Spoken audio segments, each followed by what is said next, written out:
యెషయా 60:20లో నీ దుఃఖ దినములు సమాప్తములగును. దేవుడైన ప్రభు మీ దుఃఖ దినాలకు సమాప్తం పలుకునుగాక. ఇనఫ్ ఇస్ ఇనఫ్ అంటారు ఇంగ్లీష్లో. ఇక జరిగింది చాలు, ఇక ప్రభు విడిపించు, బాగు చేయి. అలాగే ప్రభువు అంటాడు, my daughter enough is enough, I'm going to deliver you. చాలా కాలం నువ్వు ఏడ్చావు, ఇక చాలు, నువ్వు ఇప్పుడు నవ్వే దినం రాబోతుందని. ఇస్సాకు అనే కుమారుని ఇవ్వకముందు అబ్రహాము సారాలు చాలా దుఃఖంతో ఉన్నారు. ప్రభు వారికి వారి నోటి నిండా నవ్వు ఉంచాడట. ఎలాగో అంటే ఇస్సాకు అనే కుమారుని ఇచ్చి వృద్ధాప్యలో వారిని నవ్వించాడు దేవుడు. ఇస్సాకు అంటే పేరు అర్థము లాఫ్టర్, అంటే నవ్వు అని అర్థం. అనేక పేర్లు ఉంటాయి కానీ నవ్వు అనే పేరు ఎవరికైనా పెట్టారా మీరు? ఏడ్పు అని పెట్టారా? పని పెద్దోడు ఏడ్పు, చిన్నోడు నవ్వు అని పెట్టలేదుగా. ఎంతో మందికి ఇస్సాకు అనే పేర్లు ఉంటాయి కానీ ఎక్కడ అసలు ఆ పేరుకు తగిన అర్థమే అక్కడ కనిపించదు. సమాధానం అని పేరు కానీ సమాధానం కొద్దుగా ఉంటుంది. శాంతి అని పేరు కానీ శాంతికి సంతోషం సమాధానం కనబడినటువంటి పరిస్థితి. మన పేరుకు తగినట్టుగా మన ఆత్మీయతలో కూడా మార్పు రావాలి.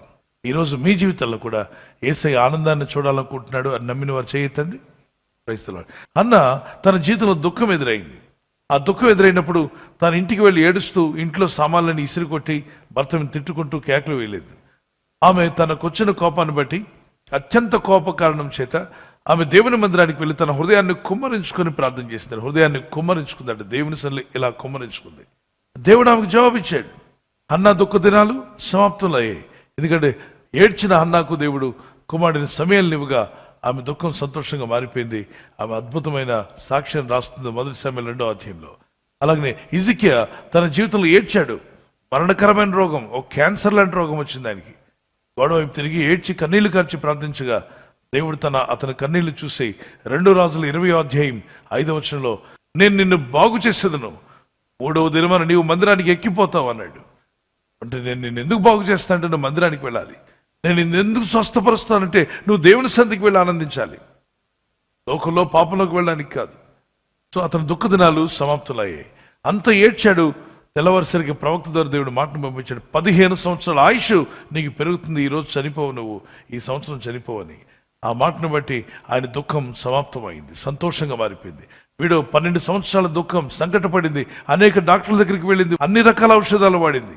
కానీ ఆమె మరింత సంకటపడి ఆమె వ్యాధి చాలా పెరిగిపోయింది. మొదట్లో ఉన్న దానికంటే భయంకరంగా వర్స్ట్గా మారిపోయింది. యేసు ప్రభు వారి యొక్క వస్త్రాలు ముట్టగానే నేను స్వస్థపడతాను అనుకుంది. వెళ్ళి యేసయ్య వస్త్రాన్ని పట్టుకుంది, అంతే, వెంటనే స్వస్థత కలిగింది. 12 సంవత్సరాల దుఃఖము మటుమాయం అయిపోయింది. దేవునికి స్తోత్రం కలుగును గాక. ఆమె దుఃఖ దినము సమాప్తమయ్యాయి.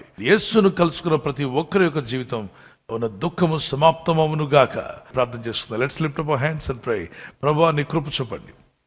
నీ ప్రజల్లో వారి దుఃఖం ఏదైనా తొలగించేవాడు నీవే.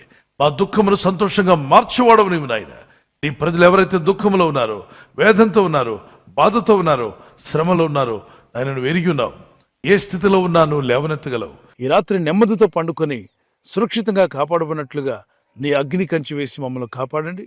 మీ చిత్తములో కొనసాగే కృప అందరికీ దయచేయమని యేసుక్రీస్తు ప్రశస్త నామములో వీరందరికీ చక్కని నిద్ర దయచేసి తెల్లవారు లేచి కృపను మాకిమ్మని క్రీస్తు నామములో అడిగి వేడుకుంటున్నామా పరలోకపు తండ్రి. ఆమేన్, ఆమేన్. ఈ వాగ్దానాన్ని మీతోనే ఉంచుకోకుండా లైక్ చేయండి, షేర్ చేయండి.